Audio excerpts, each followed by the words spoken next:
पाकिस्तान में आवाम पर महंगाई का कोड़ा कुछ इस कदर बरस रहा है कि ईद की खुशियां भी वहां फीकी पड़ गई हैं। पाकिस्तान में महंगाई बेलगाम हो चुकी है। आवाम प्रधानमंत्री शहबाज शरीफ समेत उनके मंत्रियों को चोर कह रहे हैं।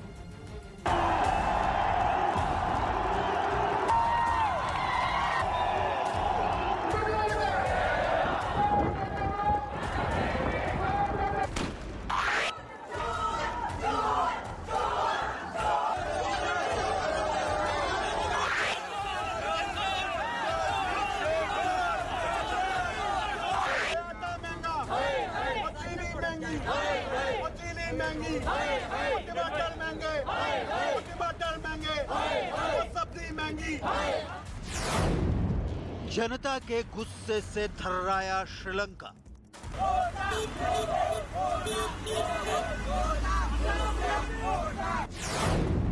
पाकिस्तान में अवाम का गुस्सा।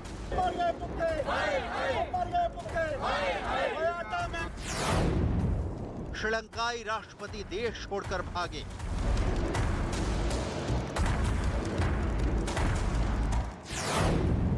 पाकिस्तान में जोर जोर के नारे लगे।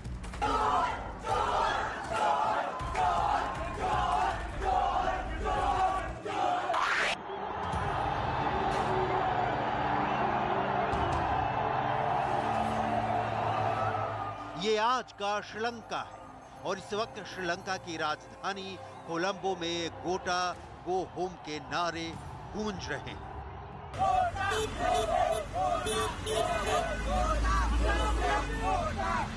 दरअसल बढ़ती कीमतों और महंगाई से त्रस्त जनता ने ऐसा जन आंदोलन छेड़ा कि देश के राष्ट्रपति गोटाबाया राजपक्षे को देश छोड़कर ही भागना पड़ा। श्रीलंका में यह आलम है कि उसके पास ना तो तेल बचा है और ना ही नकदी।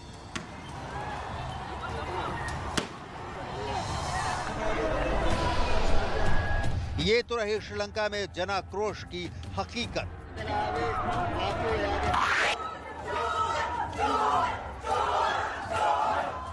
लेकिन दिवालियेपन के कगार पर खड़े पाकिस्तान में भी आवाम की कमर महंगाई की मार से टूटी हुई है।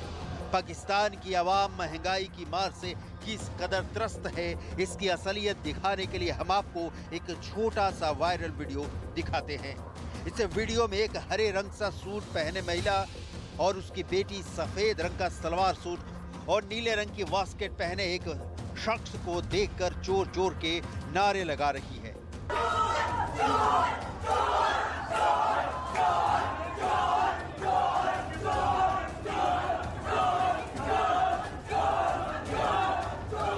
लोग उस महिला को खींचकर बाहर तो ले जाते हैं, लेकिन जोर जोर के नारों की गूंज सुनाई दे रही है।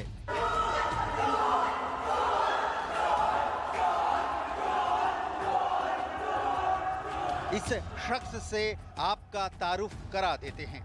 ये जनाब पाकिस्तान की शरीफ सरकार में प्लानिंग एंड डेवलपमेंट मिनिस्टर एहसान इकबाल हैं और ये वीडियो पाकिस्तान के सरगोधा शहर में एक रेस्टोरेंट का है। खबर के मुताबिक मिनिस्टर साहब खाने के लिए एक फास्ट फूड रेस्टोरेंट में गए थे, लेकिन उनकी मौजूदगी का पता चलते ही इस महिला का गुस्सा कुछ इस कदर फूटा कि वो उसका परिवार जोर जोर के नारे लगाने लगे। ये वायरल वीडियो देखकर एक ही बात समझ में आ रही है कि पाकिस्तान में अब तो ये आलम हो चला है कि महंगाई से परेशान आवाम सरेआम सियासी नेताओं को चोर कह रही है। खैर, इस सरेआम पब्लिक प्लेस में हुई बेइज्जती के बाद मिनिस्टर साहब ने एक प्रेस कॉन्फ्रेंस बुलाई और इस वाकये को एक बीमारी करार दे डाला। लिहाजा मैं इस वाकये को महज एक वाकया नहीं समझता, बल्कि इस वाकये को एक बहुत गहरी बीमारी की अलामत समझता हूं कि जिसका हमारा मुआशरा शिकार है। ये चंद अफराद जिसमें खवातीन और बच्चों को आगे किया गया और हुल्लड़बाजी कराई गई, उससे मेरी शोहरत को कोई नुकसान नहीं पहुंचा, लेकिन उन लोगों ने उस कल्चर की निशानदेही की जो उनकी क़यादत की तरफ से उन्हें सिखाया जा रहा है। खैर, ये तो पाकिस्तान की सरकार के एक मंत्री की फजीहत का मामला है 29 अप्रैल को पाकिस्तान के नए वजीर आजम शहबाज शरीफ अपने पहले सऊदी अरब के दौरे पर गए थे। इस दौरान वो मदीना की मस्जिद नबावी में भी गए, लेकिन जियारत के लिए गए पाकिस्तान के प्रधानमंत्री शहबाज शरीफ को उस वक्त शर्मिंदगी उठानी पड़ गई जब मदीना की मस्जिद में उनके खिलाफ चोर चोर के नारे लगाते लोगों ने उन्हें घेर लिया। जैन बुख्ती पर धावा बोल दिया, बाल खींचे गद्दार कहते रहे। शाहजैन बुख्ती हमलावर के पीछे भागे, तहां वो भागने में कामयाब हो गया। सिक्योरिटी एहलकार मेहमान वफ्द को बचाते रहे। जब तक वजीर आजम और काबीना अरकान मौजूद रहे, मस्जिद नबी नारों से गूंजती रही।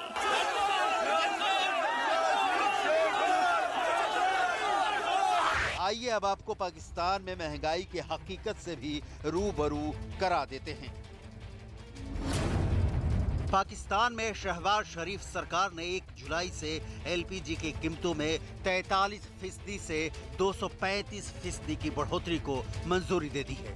शरीफ सरकार का दावा है कि इस बढ़ोतरी के चलते वो उपभोक्ताओं से 660 अरब पाकिस्तानी रुपए वसूलेगी। दरअसल 11 महीनों में पाकिस्तान का कुल कर्ज 15.3% बढ़ गया है। जून 2021 में सरकार का कुल कर्ज 38.704 ट्रिलियन पाकिस्तानी रुपए था, जो मई 2022 तक बढ़कर 44.638 ट्रिलियन हो गया। इसके अलावा जून 2021 में पाकिस्तान का घरेलू कर्ज 26.968 ट्रिलियन पाकिस्तानी रुपए था। मई 2022 में ये बढ़कर 29.850 ट्रिलियन पाकिस्तानी रुपए हो गया।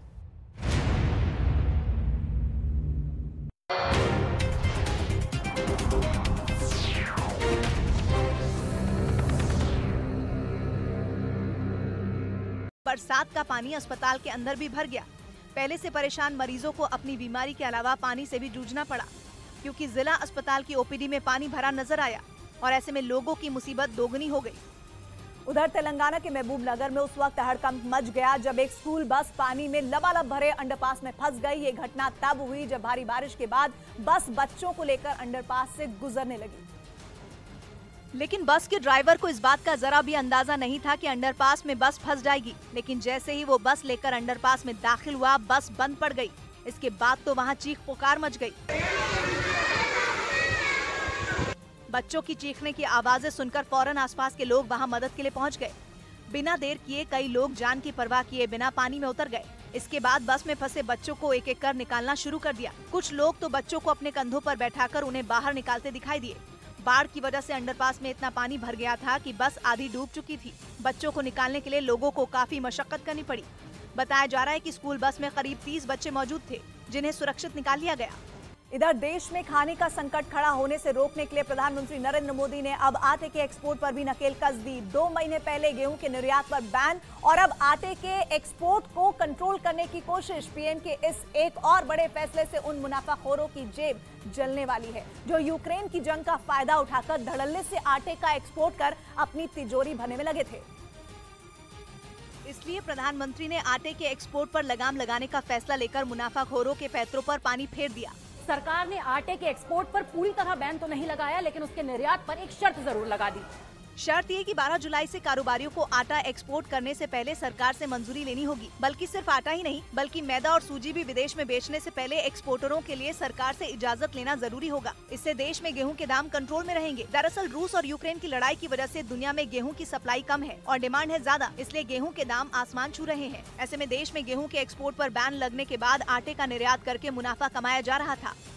लेकिन मोदी सरकार को इसकी भनक पहले ही थी, इसलिए वो आटे के इस एक्सपोर्ट पर नजर रख रही थी, क्योंकि खबर है कि 13 मई को गेहूं के एक्सपोर्ट पर बैन लगने के बाद आटे के शिपमेंट में जबरदस्त उछाल आया। मतलब गेहूं तो बाहर भेजा जा नहीं सकता था, तो व्यापारियों ने गेहूं से आटा बनाकर एक्सपोर्ट करना शुरू कर दिया। यानी सरकार के गेहूं के एक्सपोर्ट पर पाबंदी लगाने के फैसले को बाईपास किया जा रहा था। प्रशासन को चकमा देने का खेल चल रहा था। इसलिए मोदी सरकार ने पहले ही आटे के एक्सपोर्टरों को संभलने का बिल्कुल साफ इशारा किया था। और खाद्य सचिव ने पिछले महीने कहा भी था कि एक्सपोर्ट के लिए गेहूं का जरूरत से ज्यादा आटा न बनाया जाए। लेकिन जब आटे के एक्सपोर्ट पर लगाम नहीं लगी तो प्रधानमंत्री नरेंद्र मोदी ने वही किया जिसके लिए वो जाने जाते हैं। उन्होंने आटे के निर्यात पर नियम बनाकर ऐसा सख्त फैसला लिया कि मुनाफाखोरों की तरकीब धरी की धरी रह गई। और प्रधानमंत्री ने देश को अनाज संकट से बचाने के लिए मास्टर स्ट्रोक मार दिया, क्योंकि यूक्रेन और रूस के युद्ध की वजह से पूरी दुनिया में खाने का संकट खड़ा हो रखा है और इसी वजह से मई में मोदी सरकार ने गेहूं के एक्सपोर्ट पर पूरी तरह बैन लगा दिया था, ताकि गेहूं के लिए दुनिया में मचे हाहाकार का असर भारत पर न पड़े, देश में गेहूं का भरपूर स्टॉक बना रहे और गेहूं के दाम काबू में रहे। असल में रूस और यूक्रेन बड़ी तादाद में गेहूं उगाते हैं, लेकिन जंग की वजह से वहां से गेहूं की सप्लाई रुकी हुई है।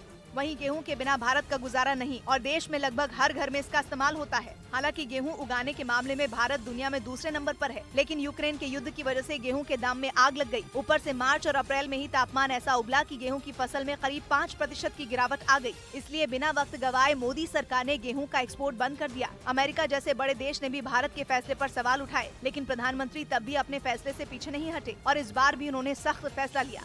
इस बीच जापान से आई एक खबर ने पूरी दुनिया को झकझोर कर रख दिया। जापान के पूर्व प्रधानमंत्री और दुनिया के सबसे लोकप्रिय नेता में एक शिंजो आबे की हत्या कर दी गई। हत्यारे को गिरफ्तार किया जा चुका है।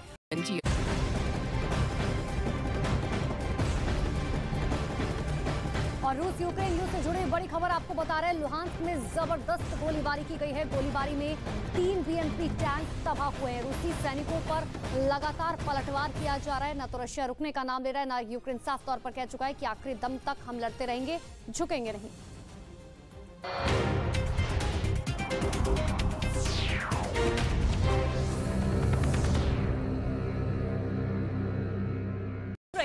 जापान के टीवी चैनलों की फुटेज में वो शख्स साफ दिखा जिसने शिंजो आबे पर गोली चलाई। हमलावर ठीक उनके पीछे खड़ा था। उसके कंधे पर एक बैग भी था और शायद उसी बैग में उसने बंदूक छिपाई थी। शिंजो आबे ने भाषण शुरू किया और हमलावर ने गोली चला दी। हर तरफ हंगामा मच गया, अफरा तफरी का माहौल बन गया। हर कोई दौड़ता भागता दिखाई दिया। कुछ देर के लिए किसी को कुछ समझ में नहीं आया कि हुआ क्या है। तभी गोली चलाने वाले के पीछे दौड़कर कुछ सुरक्षा कर्मियों ने उसे पकड़ लिया। कुछ दूर पहले ही एक हथियार भी उसके हाथ से छूटकर गिर गया था। माना जा रहा है कि ये वो बंदूक थी जिससे गोली चलाई गई और ये बंदूक आरोपी ने खुद बनाई थी। चीन के साथ उनका 36 का आंकड़ा ऐसा रहा कि वो चीन के लोगों की आंखों में कांटे की तरह चुभते थे। संवेदनहीनता की हद तो ये है कि उनकी हत्या की खबर पर भी चीन के लोगों ने बेशर्मी की हद पार कर दी। और पता चला कि चीन के सोशल मीडिया प्लेटफॉर्म वीवो और वीचैट पर लोगों ने जश्न तक मनाना शुरू कर दिया। शिंजो के हत्यारे को चीन के लोगों ने अपना हीरो तक बताना शुरू कर दिया। इसकी वजह यह है कि शिंजो आबे ने प्रधानमंत्री रहते हुए चीन के खिलाफ सबसे सख्त रुख अपनाया। पूर्वी एशिया में चीन की दादागिरी का विरोध खुलकर करने वाले पहले बड़े नेता शिंजो आबे ही रहे। उन्होंने प्रधानमंत्री रहते हुए जापान का रक्षा बजट बढ़ाया। कई ऐसे फैसले लिए जिससे चीन को सख्त संदेश गया। साफ संदेश की जापान चीन से जंग के लिए तैयार है। बात यहीं पर नहीं रुकी। शिंजो आबे ने जापान को जंग के लिए तैयार किया और ताइवान के हाथ भी मजबूत किए। ऊपर से क्वाड बनाकर उन्होंने चीन को समुद्र में भी घेरने की ऐसी रणनीति बनाई जिसने चीन की रातों की नींद उड़ा दी। यही वजह है कि शिंजो आबे को चीन अपने सबसे बड़े दुश्मन की तरह देखने लगा। लेकिन चीन के लिए शिंजो आबे अगर दुश्मन थे तो भारत के लिए वो हमेशा साथ निभाने वाले दोस्त बनकर रहे। भारत सरकार ने शिंजो आबे के निधन पर एक दिन के राष्ट्रीय शोक का ऐलान किया, जिसकी घोषणा खुद प्रधानमंत्री नरेंद्र मोदी ने ट्वीट कर दी।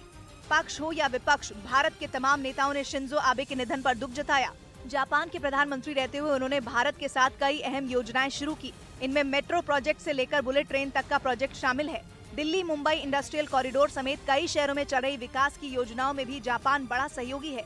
भारत ने तो शिंजो आबे को भारत का दूसरा सबसे बड़ा नागरिक सम्मान पद्म विभूषण भी दिया।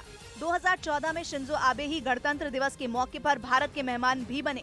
भारत में नरेंद्र मोदी सरकार बनने के बाद तो जापान और भारत की दोस्ती अलग ही स्तर पर पहुंच गई। काशी को क्योटो की तर्ज पर विकसित करने का प्रोजेक्ट शुरू किया गया। जब भारत के दौरे पर शिंजो आबे आए तो प्रधानमंत्री के साथ वो काशी घूमने पहुंचे थे। उस वक्त भी दोनों के बीच गजब की केमिस्ट्री साफ दिखी। 5 बजे के करीब अमरनाथ गुफा के पास बादल फटा, जहां बड़ी संख्या में श्रद्धालु पवित्र गुफा के दर्शन के लिए पहुंचे थे। और बादल फटने की वजह से अचानक हुई भारी बारिश का पानी अपने साथ मलबा और चट्टानें लेकर नीचे की तरफ बहने लगा, जिसने अमरनाथ गुफा के पास के इलाके में पहुंचकर तबाही मचा दी। वहां से जो तस्वीरें सामने आई उसमें बर्बादी के सबूत साफ दिखाई दिए और अचानक आए मलबे की वजह से वहां अफरा तफरी मच गई। बताया गया कि जिस वक्त गुफा के पास तेज बहाव के साथ मलबा पहुंचा, उस वक्त वहां हजारों की संख्या में श्रद्धालु मौजूद थे। दावा है कि मलबे का बहाव इतना तेज था कि वहां गुफा में दर्शन करने पहुंचे श्रद्धालुओं के लिए बनाए गए 3 लंगर और 20 से ज्यादा टेंट भी उसके साथ बह गए। हादसे की जानकारी मिलते ही प्रशासन ने राहत और बचाव का काम शुरू कर दिया और एसडीआरएफ की मदद के लिए एनडीआरएफ की 2 टीमों को भी वहां भेज दिया गया। कुछ लोगों को नदी से निकाला गया है बहते हुए, डाउनस्ट्रीम में भी चेक कर रहे हैं और कोशिश ये है कि ज्यादा से ज्यादा लोगों को बचाया जा सके। वहीं श्रद्धालुओं की सुरक्षा के लिए पहले से मुस्तैद आईटीबीपी की 2 टीमें मलबे के साथ बहे लोगों की तलाश में जुट गई। गुजरात के कई जिलों में बाढ़ के हालात पैदा हो गए। कुछ जगहों पर तो स्थिति इतनी बिगड़ गई कि सब कुछ बहता नजर आया। जिसकी एक तस्वीर आई गिर से। वहां तो मटमैले पानी ने एक पुल को अपनी जद में ले लिया, जिसका बहाव इतना तेज था कि देखते ही देखते पुल पानी में कहीं गुम हो गया। कुछ सेकंड पहले जिस पुल से लोग रास्ता पार कर रहे थे, बाढ़ के पानी ने उसका नामो निशान मिटा दिया।